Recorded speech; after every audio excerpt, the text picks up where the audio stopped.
Good morning, everyone. My name is Ritika Thakur. I read in 10th class. My topic is using in build save template. So let's start. Step 1.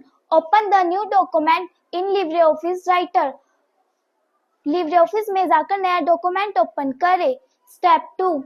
From main menu bar, select File Templates. Managing templates. You can also use two keyboard shortcut key Control plus Shift plus N to open the templates dialog box.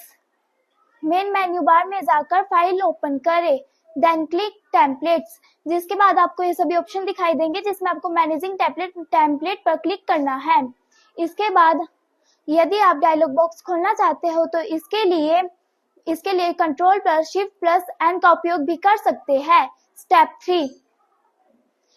Select the desired template, say T1 and click open button. The new document with name as untitled will be opened with the some contacts, efficiency and formatting effects as the saved desired template जैसे T1 और open button पर click करें. नया document जिसका नाम शीर्षक के साथ है. Step 4. Make the desired changing and save the file. Desired changing करें and save the file. Thank you and have a nice day.